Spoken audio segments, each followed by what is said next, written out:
परम सत्कारयोग गुरु रूप गुरु प्यारी साध संगत जीओ, फतेह प्रवान करो जी। वाहिगुरु जी का खालसा, वाहिगुरु जी की फतेह। गुरमुख प्यारिओ, उम्मीद करते हैं तुसी ठीक ठाक ਅਤੇ ਚੜ੍ਹਦੀ ਕਲਾ ਦੇ ਵਿੱਚ ਹੋਵੋਗੇ। ਵਾਹਿਗੁਰੂ ਹਮੇਸ਼ਾ ਤੁਹਾਨੂੰ ਚੜ੍ਹਦੀਆਂ ਕਲਾਂ ਬਖਸ਼ਣ। ਅੱਜ ਆਪਾਂ ਗੱਲ ਕਰਾਂਗੇ ਅੰਮ੍ਰਿਤ ਵੇਲੇ ਦੀ।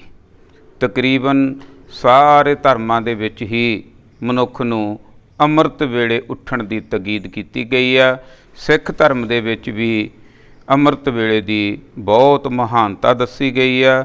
ਜਦੋਂ ਅਸੀਂ ਪੁਰਾਤਨ ਗੁਰਸਿੱਖਾਂ ਦੇ ਜੀਵਨ ਵੱਲ ਨਜ਼ਰ ਮਾਰਦੇ ਹਾਂ ਤਾਂ ਸਾਨੂੰ ਉਹਨਾਂ ਦੇ ਜੀਵਨ ਵਿੱਚ ਇੱਕ ਖਾਸ ਗੱਲ ਇਹ ਮਿਲਦੀ ਹੈ ਕਿ ਉਹ ਅੰਮ੍ਰਿਤ ਵੇਲੇ ਉੱਠਣ ਦੇ ਨੇਮ ਦੇ ਪਾਬੰਦ ਸਨ। ਅੱਜ ਜੋ ਸਾਡੇ ਜੀਵਨ ਵਿੱਚ ਆਤਮਿਕ ਪੱਖ ਤੋਂ ਗਿਰਾਵਟ ਆ ਰਹੀ ਹੈ ਤਾਂ ਇਸ ਦਾ ਇੱਕ ਕਾਰਨ ਅੰਮ੍ਰਿਤ ਵੇਲੇ ਉੱਠਣ ਦੇ ਨੇਮ ਦੀ ਉਲੰਘਣਾ ਕਰਨਾ ਹੈ। ਜੇ ਅੱਜ ਸਾਡਾ ਮਨ ਗੁਰਬਾਣੀ ਸੁਣਨ ਪੜ੍ਹਨ ਵਿੱਚ ਇਕਾਗਰ ਨਹੀਂ ਹੋ ਰਿਹਾ ਤਾਂ ਇਸ ਦਾ ਕਾਰਨ ਅੰਮ੍ਰਿਤ ਵੇਲਾ ਖੁੰਝਾ ਦੇਣਾ ਹੀ ਸਮਝਿਆ ਜਾਂਦਾ ਹੈ। ਗੁਰਮੁਖ ਪਿਆਰਿਓ, ਅੰਮ੍ਰਿਤ ਵੇਲੇ ਮਨੁੱਖ ਆ ਜਿਹੜਾ ਮਨੁੱਖ ਦਾ ਮਨ ਆ ਸ਼ਾਂਤ ਹੁੰਦਾ ਅਤੇ ਸ਼ਾਂਤੀ ਦੇ ਵਿੱਚ ਉਹ ਟਿਕਾਓ ਦੇ ਵਿੱਚ ਮਨੁੱਖ ਅੰਮ੍ਰਿਤ ਵੇਲੇ ਜੋ ਵੀ ਸੁਣਦਾ ਉਹ ਇਕਾਗਰ ਮਨ ਦੇ ਵਿੱਚ ਪਹੁੰਚ ਜਾਂਦਾ। ਇਕਾਗਰਤਾ ਦੇ ਨਾਲ ਜ਼ਿਆਦਾ ਤੀਬਰਤਾ, ਜ਼ਿਆਦਾ ਯਾਦ ਸ਼ਕਤੀ ਅੰਮ੍ਰਿਤ ਵੇਲੇ ਹੁੰਦੀ ਹੈ। ਇਸੇ ਕਰਕੇ ਆਮ ਤੌਰ 'ਤੇ ਪੇਪਰਾਂ ਦੇ ਦਿਨਾਂ ਦੇ ਵਿੱਚ ਅਸੀਂ ਬੱਚਿਆਂ ਨੂੰ ਕਹਿੰਦੇ ਹਾਂ ਕਿ ਸਵੇਰੇ ਉੱਠ ਕੇ ਸਾਜਰੇ ਉੱਠ ਕੇ ਇੱਕ ਰੀਡਿੰਗ ਜ਼ਰੂਰ ਲੈ ਲਿਓ, ਕਿਉਂਕਿ ਮਨ ਸ਼ਾਂਤ ਹੁੰਦਾ, ਟਿਕਾਓ ਦੇ ਵਿੱਚ ਹੁੰਦਾ। ਜ਼ਿਆਦਾ ਤਰੰਗਾਂ ਜਿਹੜੀਆਂ ਉਹ ਦੱਬੀਆਂ ਹੁੰਦੀਆਂ। ਅੰਮ੍ਰਿਤ ਵੇਲੇ ਗੁਰਮੁਖ ਪਿਆਰੇ ਹੀ ਜਾਗਦੇ ਆ। ਸੋ ਉਹ ਇਹੋ ਜਿਹਾ ਮਾਹੌਲ, ਇਹੋ ਜਿਹੀਆਂ ਜਿਹੜੀਆਂ ਵਾਈਬ੍ਰੇਸ਼ਨ ਅੰਮ੍ਰਿਤ ਵੇਲੇ ਬਣੀਆਂ ਹੁੰਦੀਆਂ ਤਾਂ ਸਾਨੂੰ ਪਰਮਾਤਮਾ ਵਾਹਿਗੁਰੂ ਦੀ ਯਾਦ ਦੇ ਵਿੱਚ ਜੁੜਨਾ ਬਹੁਤ ਲਾਭਦਾਇਕ ਹੋ ਸਕਦਾ ਜੇ ਅਸੀਂ ਅੰਮ੍ਰਿਤ ਵੇਲੇ ਉੱਠੀਏ। ਗੁਰਮੁਖ ਪਿਆਰਿਓ, ਸਭ ਤੋਂ ਪਹਿਲਾਂ ਗੱਲ ਕੀ ਹੈ? ਗੁਰਬਾਣੀ ਦੇ ਮੁਤਾਬਕ ਸਾਡੇ ਅੰਦਰ ਹੋਇਆ ਕੀ ਹੈ ਕਿ ਲਿਵ ਛੁੜਕੀ ਲੱਗੀ ਤ੍ਰਿਸ਼ਨਾ, ਮਾਇਆ ਅਮਰ ਵਰਤਾਇਆ। ਸਾਡੇ ਸਾਰਿਆਂ ਦੇ ਨਾਲ ਇਹੀ ਹੋਇਆ। ਸਾਡੀ ਲਿਵ ਪਰਮਾਤਮਾ ਦੇ ਨਾਲੋਂ ਟੁੱਟੀ ਹੋਈ ਹੈ। ਉਹ ਟੁੱਟੀ ਹੋਈ ਲਿਵ ਨੂੰ ਜੋੜਨ ਵਾਸਤੇ ਸਤ ਸੰਗਤ ਜ਼ਰੂਰੀ ਹੈ। ਸਤ ਸੰਗਤ ਦੇ ਵਾਸਤੇ ਅੰਮ੍ਰਿਤ ਵੇਲਾ ਬਹੁਤ ਹੀ ਜ਼ਰੂਰੀ ਹੈ, ਕਿਉਂਕਿ ਸਭ ਤੋਂ ਪਹਿਲਾਂ ਅਗਰ ਅਸੀਂ ਕੋਈ ਬਾਡੀਗਾਰਡ ਰੱਖੀਏ, ਸਾਡੇ ਕੋਈ ਬਾਡੀਗਾਰਡ ਖੜ੍ਹਾ ਹੋਵੇ ਜਿਹੜੇ ਵੱਡੇ ਵੱਡੇ ਐਕਟਰ ਆ ਜਾਂ ਵੱਡੇ ਵੱਡੇ ਲੀਡਰ ਆ, ਅਤੇ ਉਹ ਸਵੇਰੇ ਇੱਕ ਵਾਰੀ ਧੰਨਵਾਦ ਕਰਦੇ ਆ ਕਿ ਮੈਂ ਉੱਠ ਖੜਿਆ ਭਾਈ, ਤੁਸੀਂ ਹੁਣ ਪਹਿਰੇ ਤੋਂ ਚਲੇ ਜਾਓ, ਮੈਂ ਜਾਗ ਪਿਆ। ਇਸੇ ਤਰ੍ਹਾਂ ਗੁਰਮੁਖ ਪਿਆਰਿਓ, ਸਾਡੇ ਵਰਗੇ ਪਤਾ ਨਹੀਂ ਰਾਤ ਨੂੰ ਕਿੰਨੇ ਸੁੱਤੇ ਪਏ ਰਹਿ ਜਾਂਦੇ ਆ। ਉਹ ਪਰਮਾਤਮਾ ਅਕਾਲ ਪੁਰਖ ਵਾਹਿਗੁਰੂ ਨੇ ਸਾਡੇ 'ਤੇ ਪਹਿਰਾ ਦਿੱਤਾ ਹੁੰਦਾ, ਸਾਡੇ ਸਵਾਸ ਚੱਲਦੇ ਰਹੇ ਹੁੰਦੇ ਆ, ਅਤੇ ਅੰਮ੍ਰਿਤ ਵੇਲੇ ਫਿਰ ਉਸ ਵਾਹਿਗੁਰੂ ਨੂੰ, ਅਕਾਲ ਪੁਰਖ ਨੂੰ ਆਪਣੇ ਆਪਣੇ ਢੰਗ ਤਰੀਕੇ ਦੇ ਨਾਲ ਥੈਂਕ ਯੂ ਕਰਨਾ, ਯਾਦ ਕਰਨਾ ਸਾਡਾ ਫਰਜ਼ ਬਣ ਜਾਂਦਾ ਹੈ। ਕਿਉਂਕਿ ਰਾਤ ਗਈ, ਬਾਤ ਗਈ, ਅੱਜ ਨਵਾਂ ਦਿਨ ਪ੍ਰਮਾਤਮਾ ਨੇ ਦੇਖਣ ਨੂੰ ਦਿੱਤਾ। ਨਵੀਆਂ ਤਰੱਕੀਆਂ ਕਰਾਂਗੇ, ਨਵੀਆਂ ਕਰੁੰਬਲਾਂ ਫੁੱਟਣਗੀਆਂ। ਨਵਾਂ ਸਾਹਿਬ ਮੇਰਾ ਨੀਤ ਨਵਾਂ, ਨਿਤ ਨਵਾਂ ਬਣਨ ਦੀ ਅਸੀਂ ਕੋਸ਼ਿਸ਼ ਕਰਨੀ ਹੈ। ਸੋ ਗੁਰਬਾਣੀ ਦੇ ਵਿੱਚ ਸਾਨੂੰ ਜਪਜੀ ਸਾਹਿਬ ਜੀ ਦੇ ਵਿੱਚ ਅੰਮ੍ਰਿਤ ਵੇਲੇ ਬਾਬਤ ਸਮਝਾਇਆ ਗਿਆ। 2 ਸਵਾਲ ਪਹਿਲਾਂ ਸਾਨੂੰ ਕੀਤੇ ਗਏ ਆ ਕਿ ਉਹ ਪਰਮਾਤਮਾ ਅਕਾਲ ਪੁਰਖ ਵਾਹਿਗੁਰੂ ਦਾ ਜਿਹੜਾ ਦਰਬਾਰ ਆ ਉਹਦੇ ਦਰਸ਼ਨ ਕਿਵੇਂ ਹੋ ਸਕਦੇ ਆ, ਉੱਥੇ ਕਿਵੇਂ ਜੀਵ ਪਹੁੰਚ ਸਕਦਾ। ਫੇਰ ਕੇ ਅੱਗੇ ਰੱਖੀਐ ਜਿਤ ਦਿਸੈ ਦਰਬਾਰ। ਕੀ ਅਸੀਂ ਅੱਗੇ ਰੱਖੀਏ? ਕੀ ਮਟੀਰੀਅਲ ਵਰਲਡ ਉਹ ਪਰਮਾਤਮਾ ਦੇ ਅੱਗੇ ਰੱਖੀਏ? ਕੀ ਮਾਇਆ ਰੱਖੀਏ? ਕੀ ਹੋਰ ਅਸੀਂ ਕੋਈ ਸਮਾਨ ਪਦਾਰਥ ਵਾਹਿਗੁਰੂ ਦੇ ਅੱਗੇ ਰੱਖੀਏ? ਨਹੀਂ, ਇਹ ਤਾਂ ਉਸੇ ਦੇ ਦਿੱਤੀਆਂ ਹੋਈਆਂ ਦਾਤਾਂ। ਅਸੀਂ ਕੀ ਰੱਖਣਾ? ਆਪਣੇ ਜੀਵਨ ਦੇ ਵਿੱਚੋਂ 10ਵਾਂ ਦਸੌਂਦ 2.5 ਘੰਟੇ ਬਣਦਾ, ਇਹ ਸਮਾਂ ਰੱਖਣਾ। ਅਸੀਂ ਗੁਰੂ ਦੇ ਦੁਆਰੇ 'ਤੇ ਜਾਣਾ, ਗੁਰੂ ਦੀ ਬਾਣੀ ਨੂੰ ਪੜ੍ਹਨਾ, ਸੁਣਨਾ, ਸਮਝਣਾ, ਤਾਂ ਕਿ ਸਾਡੀ ਆਤਮਿਕ ਤਰੱਕੀ ਹੋ ਜਾਵੇ, ਸਾਡੀ ਆਤਮਾ ਪਰਮਾਤਮਾ ਵਾਲੇ ਪਾਸੇ ਨੂੰ ਚੱਲ ਪਵੇ। ਇਹ 2 ਸਵਾਲ ਬਣਦੇ ਆ ਕਿ ਫੇਰ ਕੇ ਅੱਗੇ ਰੱਖੀਐ ਜਿਤ ਦਿਸੈ ਦਰਬਾਰ, ਮੂੰਹੋਂ ਕੇ ਬੋਲਣ ਬੋਲੀਐ ਜਿਤ ਸੁਣ ਧਰੇ ਪਿਆਰ। ਕੀ ਬੋਲ ਬੋਲੀਏ, ਕਦੋਂ ਬੋਲੀਏ ਕਿ ਉਹਦੇ ਦਰਬਾਰ ਦੇ ਦਰਸ਼ਨ ਹੋ ਜਾਣ, ਸਾਡਾ ਪਿਆਰ ਉਹ ਅਕਾਲ ਪੁਰਖ ਪਰਮਾਤਮਾ ਨਾਲ ਬਣ ਜਾਵੇ। ਤੇ ਜਵਾਬ ਵੀ ਵਿੱਚ ਹੀ ਆ ਫਿਰ, ਅੰਮ੍ਰਿਤ ਵੇਲਾ ਸੱਚ ਨਾਉ ਵਡਿਆਈ ਵਿਚਾਰ, ਕਿ ਇਹ ਜਵਾਬ ਆ ਭਾਈ, ਜੇ ਤੂੰ ਪ੍ਰਮਾਤਮਾ ਨੂੰ ਮਿਲਣਾ ਚਾਹੁੰਦਾ, ਜੇ ਤੂੰ ਕੁਝ ਰੱਖਣਾ ਚਾਹੁੰਦਾ ਤਾਂ ਆਪਣੇ ਆਪ ਨੂੰ ਉਹ ਪ੍ਰਮਾਤਮਾ ਅੱਗੇ ਰੱਖ, ਅੰਮ੍ਰਿਤ ਵੇਲਾ ਸਾਂਭ, ਅੰਮ੍ਰਿਤ ਦੇ ਵੇਲੇ, ਅੰਮ੍ਰਿਤ ਵੇਲੇ ਸੱਚ ਨਾਉ, ਉਹ ਨਾਮ ਦੀਆਂ ਵਡਿਆਈ ਵਿਚਾਰ। ਉਹ ਪ੍ਰਮਾਤਮਾ ਅਕਾਲ ਪੁਰਖ ਨੇ ਤੈਨੂੰ ਨਵਾਂ ਦਿਨ ਦਿੱਤਾ, ਤੈਨੂੰ ਸਵਾਸ ਦਿੱਤੇ ਆ, ਆਕਸੀਜਨ ਦੇ ਕੇ ਤੈਨੂੰ ਪਾਲ ਰਿਹਾ। ਅੱਜ ਕੱਲ੍ਹ ਆਕਸੀਜਨ ਦੀ ਘਾਟ ਚੱਲ ਰਹੀ ਆ, ਦੇਖੋ ਕਿੰਨਾ ਬੁਰਾ ਹਾਲ ਹੋਇਆ ਪਿਆ। ਉਹ ਪ੍ਰਮਾਤਮਾ ਅਕਾਲ ਪੁਰਖ ਸਾਡੇ ਸਾਰੇ ਅੰਗਾਂ ਪਤੰਗਾਂ ਨੂੰ ਚਲਾ ਰਿਹਾ। ਸੋ ਅੰਮ੍ਰਿਤ ਵੇਲੇ ਉਹਦਾ ਧੰਨਵਾਦ ਕਰਨਾ ਬਣਦਾ ਭਾਈ। ਇਹੀ ਸਭ ਤੋਂ ਵੱਡੀ ਗੱਲ ਸਾਨੂੰ ਤਕਰੀਬਨ ਸਾਰੇ ਧਰਮਾਂ ਦੇ ਵਿੱਚ ਸਮਝਾਈ ਹੈ, ਤੇ ਸਿੱਖਾਂ ਦੇ ਵਿੱਚ ਵੀ ਇਹੀ ਜ਼ਰੂਰੀ ਹੈ। ਵੈਸੇ ਹੀ ਗੁਰਮੁਖ ਪਿਆਰਿਓ, ਜੇ ਆਪਾਂ ਦੇਸੀ ਤਰੀਕੇ ਦੇ ਨਾਲ ਜਾਣਨਾ ਹੋਵੇ, ਇੱਕ ਮਨੁੱਖ ਆ ਜਿਹੜਾ 4 ਵਜੇ ਉੱਠਿਆ, ਇੱਕ ਮਨੁੱਖ ਆ ਜਿਹੜਾ 8 ਵਜੇ ਉੱਠਿਆ, ਉਹਦਾ ਦਿਨ ਹੀ ਜਿਹੜਾ 4 ਵਜੇ ਉੱਠਿਆ, ਉਹਦਾ ਦਿਨ 4 ਘੰਟੇ ਵੱਧ ਗਿਆ। ਸਮਾਂ 24 ਘੰਟੇ ਹੀ ਰਹਿਣਾ। ਇਹਦੀ ਵਰਤੋਂ ਕਿਵੇਂ ਕਰਦੇ ਆ, ਕਿ ਕਿਹੜੇ ਢੰਗ ਦੇ ਨਾਲ ਇਸ ਸਮੇਂ ਦੀ ਵਰਤੋਂ ਕੀਤੀ ਜਾਂਦੀ ਹੈ, ਇਹ ਸਾਡੇ 'ਤੇ ਆ। ਸੌਂ ਕੇ ਲੰਘਾ ਦਿੰਦੇ ਆ ਕਿ ਅਸੀਂ ਕੁਝ ਨਾ ਕੁਝ ਕਰਦੇ ਆ ਇਸ ਸਮੇਂ ਦੇ ਵਿੱਚ। ਉਸ ਮਨੁੱਖ ਦਾ ਸਮਾਂ ਦਿਨ ਹੀ ਵੱਧ ਜਾਂਦਾ 3-4 ਘੰਟੇ, ਜਿਹੜਾ ਅੰਮ੍ਰਿਤ ਵੇਲੇ ਉੱਠਦਾ। ਸ਼ਾਂਤੀ ਵੀ ਹੁੰਦੀ ਆ, ਫਿਰ ਉਹ ਪ੍ਰਮਾਤਮਾ ਵਾਹਿਗੁਰੂ ਦੀ ਭਜਨ ਬੰਦਗੀ ਦੇ ਵਿੱਚ ਵੀ ਜੀ ਲੱਗਦਾ। ਸੋ ਸਿੱਖਾਂ ਦੇ ਵਾਸਤੇ ਵੀ ਗੁਰਬਾਣੀ ਦਾ ਇਹੀ ਹੁਕਮ ਆ ਕਿ ਗੁਰ ਸਤਿਗੁਰ ਕਾ ਜੋ ਸਿੱਖ ਅਖਾਏ, ਸੋ ਭਲ ਕੇ ਉਠ ਹਰ ਨਾਮ ਧਿਆਵੈ, ਉਦਮ ਕਰੇ ਪੜ ਕੇ ਪ੍ਰਭਾਤੀ, ਇਸ਼ਨਾਨ ਕਰੇ ਅੰਮ੍ਰਿਤ ਸਰ ਨਾਵੈ, ਉਪਦੇਸ਼ ਗੁਰੂ ਹਰ ਹਰ ਜਪ ਜਪੈ, ਸਭ ਕਿਲ ਵਿਖ ਪਾਪ ਦੋਖ ਲਹਿ ਜਾਵੈ। ਅੰਮ੍ਰਿਤ ਵੇਲੇ ਉੱਠ ਕੇ ਨਹਾ ਧੋ ਕੇ ਕਰਨਾ ਕੀ ਹੈ, ਸਿੱਖ ਦੀ ਅਵਸਥਾ ਕੈਸੀ ਹੋਣੀ ਚਾਹੀਦੀ ਹੈ, ਕੈਸਾ ਗੁਰੂ ਦਾ, ਕਿਵੇਂ ਗੁਰੂ ਦਾ ਪਿਆਰਾ ਸਿੱਖ ਬਣਿਆ ਜਾ ਸਕਦਾ। ਗੁਰ ਸਤਿਗੁਰ ਕਾ ਜੋ ਸਿੱਖ ਅਖਾਏ, ਜਿਹੜਾ ਕਹਾਉਂਦਾ ਕਿ ਮੈਂ ਗੁਰੂ ਦਾ ਸਿੱਖ ਹਾਂ, ਉਹਦੇ ਵਾਸਤੇ ਕੀ ਹੁਕਮ ਆ। ਸੋ ਭਲ ਕੇ ਉੱਠ, ਭਲਕੇ ਤੋਂ ਮਤਲਬ ਹੈ ਅੰਮ੍ਰਿਤ ਵੇਲੇ ਸੂਰਜ ਚੜ੍ਹਨ ਤੋਂ ਪਹਿਲਾਂ, ਤੇ ਉਹ ਉੱਠਦਾ ਹਰ ਨਾਮ ਧਿਆਵੈ। ਉੱਠਣ ਸਾਰ ਕੀ ਕਰਦਾ, ਜਿਵੇਂ ਆਪਾਂ ਪਹਿਲਾਂ ਗੱਲ ਕੀਤੀ ਹੈ ਕਿ ਹੇ ਪ੍ਰਮਾਤਮਾ, ਹੇ ਵਾਹਿਗੁਰੂ, ਤੂੰ ਮੈਨੂੰ ਅੱਜ ਨਵਾਂ ਦਿਨ ਦੇਖਣ ਦਾ ਮੌਕਾ ਦਿੱਤਾ, ਤੇਰਾ ਧੰਨਵਾਦ। ਕਿਸੇ ਵੀ ਤਰੀਕੇ 'ਚ ਕਰ ਲਈਏ, ਉਹ ਪ੍ਰਮਾਤਮਾ ਅਕਾਲ ਪੁਰਖ ਵਾਹਿਗੁਰੂ ਸੁਪਰੀਮ ਪਾਵਰ ਅੱਲਾ ਬੀਠਲ ਗੋਡ, ਜਿਸ ਮਰਜ਼ੀ ਨਾਮ ਦੇ ਨਾਲ ਉਹ ਪ੍ਰਮਾਤਮਾ ਵਾਹਿਗੁਰੂ ਦਾ ਥੈਂਕ ਯੂ ਕਰ ਦਈਏ, ਧੰਨਵਾਦ ਕਰ ਦਈਏ, ਉਹਦਾ ਸਿਮਰਨ ਕਰੀਏ, ਹਰ ਨਾਮ ਧਿਆਵੈ, ਉਹ ਪ੍ਰਮਾਤਮਾ ਦੇ ਨਾਲ ਸਾਡਾ ਧਿਆਨ ਜੁੜ ਜਾਵੇ। ਉਦਮ ਕਰੇ ਭਲਕੇ ਪ੍ਰਭਾਤੀ, ਉਦਮੀ ਬੰਦਿਆਂ ਦੀ ਨਿਸ਼ਾਨੀ ਹੈ। ਉਦਮ ਕਰੇਂਦਿਆਂ ਜੀਓ ਤੂੰ, ਕਮਾਮਦਿਆਂ ਸੁਖ ਪੁੰਚ, ਧਿਆਏਂਦਿਆਂ ਤੂੰ ਪ੍ਰਭੂ ਮਿਲ, ਨਾਨਕ ਉਤਰੀ ਚਿੰਤ।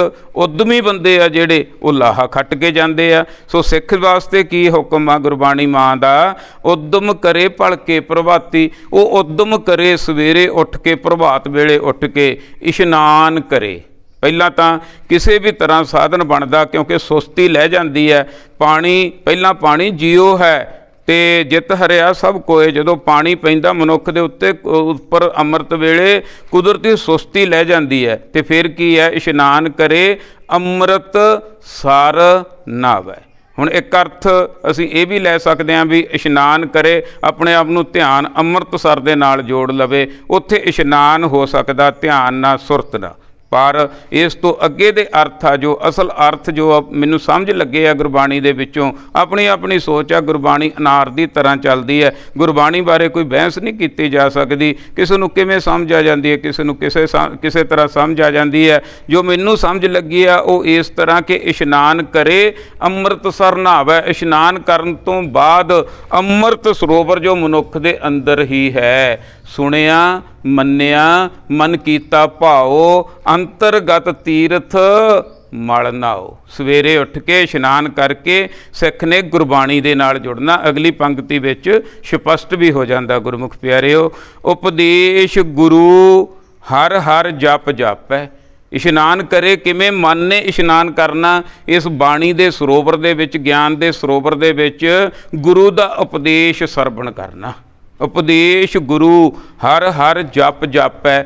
ਗੁਰੂ ਦੇ ਰਾਹੀਂ, ਧੰਨ ਸ੍ਰੀ ਗੁਰੂ ਗ੍ਰੰਥ ਸਾਹਿਬ ਜੀ ਦੇ ਰਾਹੀਂ ਸਿੱਖਾਂ ਨੂੰ ਹੁਕਮ ਆ ਬਾਣੀ ਨਾਲ ਜੁੜਨਾ। ਸਭ ਕਿਲ ਬਿਖ ਪਾਪ ਦੋਖ ਲਹਿ ਜਾਵੇ। ਮਨੁੱਖ ਨੂੰ ਜਦੋਂ ਅਕਲ ਆ ਗਈ, ਜਦੋਂ ਮੱਤ ਆ ਗਈ, ਜਦੋਂ ਮੈਂ ਤੋਂ ਤੂੰ ਹੋ ਗਿਆ, ਜਦੋਂ ਤੀਜਾ ਨੇਤਰ ਖੁੱਲ੍ਹ ਗਿਆ, ਜਦੋਂ ਚੌਥੇ ਪਦ ਦੀ ਸਮਝ ਲੱਗ ਗਈ, ਜਦੋਂ ਬੰਦਾ ਤਿੰਨਾਂ ਗੁਣਾਂ ਤੋਂ ਉੱਪਰ ਨਿਕਲ ਗਿਆ, ਸਾਰੇ ਕਿਲ ਬਿਖ ਪਾਪ, ਸਾਰੇ ਦੋਖ ਲਹਿ ਜਾਂਦੇ ਹਨ। ਜਿਹੜਾ ਅੰਮ੍ਰਿਤ ਵੇਲੇ ਇਸ਼ਨਾਨ ਕਰਕੇ ਗੁਰਬਾਣੀ ਨੂੰ ਪੜ੍ਹਦਾ, ਸੁਣਦਾ ਤੇ ਸਮਝਦਾ ਹੈ। ਭਾਈ ਗੁਰਦਾਸ ਜੀ ਨੇ ਵੀ 12 ਦੇ ਵਿੱਚ ਆਪਾਂ ਨੂੰ ਸਮਝਾਇਆ, ਗੁਰਸਿੱਖ ਭਲਕੇ ਉੱਠ ਕਰ ਅੰਮ੍ਰਿਤ ਵੇਲੇ ਸਰਨਾ ਬੰਦਾ, ਗੁਰ ਕੈ ਬਚਨ ਉਚਾਰ ਕੈ ਧਰਮਸਾਲ ਦੀ ਸੁਰਤ ਕਰੰਦਾ। ਅੱਗੇ ਗੁਰਦੁਆਰਿਆਂ ਨੂੰ ਧਰਮਸ਼ਾਲਾ ਕਿਹਾ ਜਾਂਦਾ ਸੀ, ਧਰਮ ਕਮਾਉਣ ਦੀ ਜਗ੍ਹਾ। ਇੱਥੋਂ ਅਸੀਂ ਸਿੱਖਦੇ ਹਾਂ, ਸਿੱਖਿਆ ਲੈਣੀ ਆ।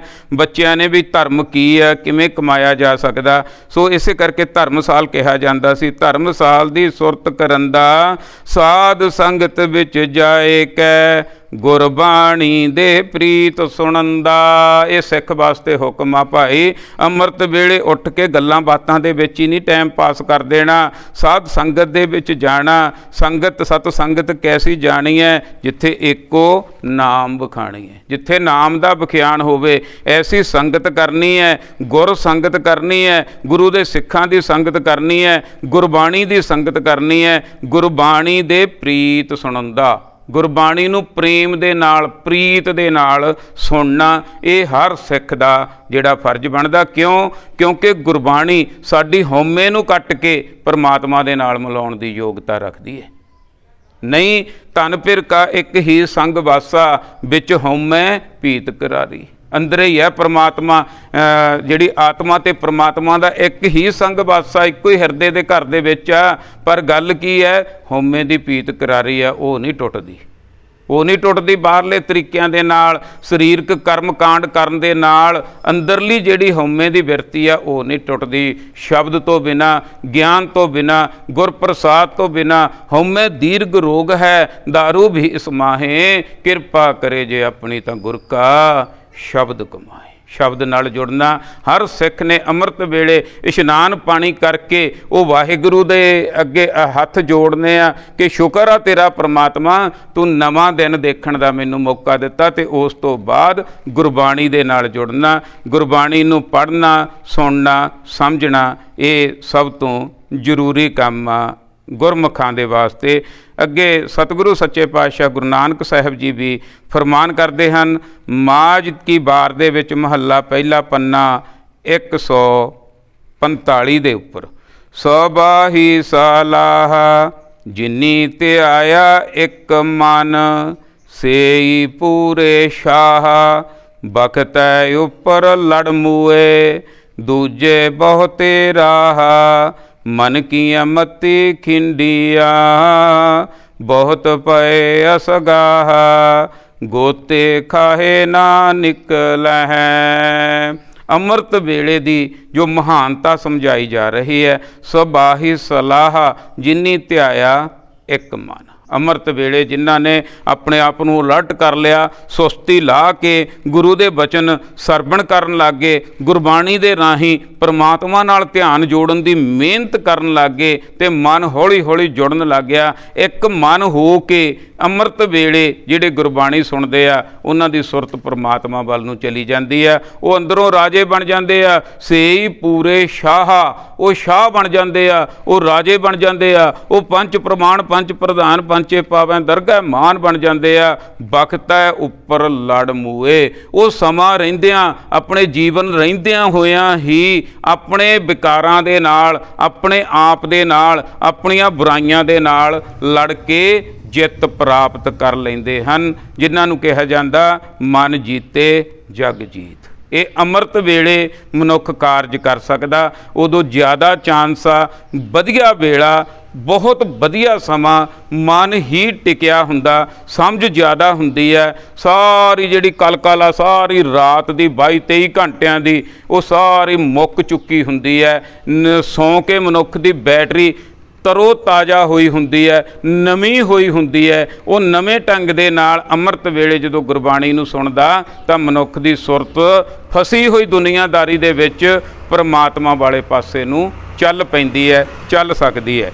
ਅੱਗੇ ਗੁਰੂ ਅਰਜਨ ਦੇਵ ਸੱਚੇ ਪਾਤਸ਼ਾਹ ਜੀ ਫਰਮਾਨ ਕਰਦੇ ਹਨ, ਬਸੰਤ ਮਹੱਲਾ 5ਵਾਂ, ਪੰਨਾ 1185 ਦੇ ਉੱਪਰ, ਉੱਠ ਇਸ਼ਨਾਨ ਕਰੋ ਪ੍ਰਭਾਤੇ, ਸੋਏ ਹਰ ਆਰਾਧੇ, ਬਿਖੜੇ ਦਾਓ ਲੰਘਾਵੈ ਮੇਰਾ ਸਤਿਗੁਰ, ਸੁਖ ਸਹਿਜ ਸੇਤੀ ਘਰ ਜਾਤੇ।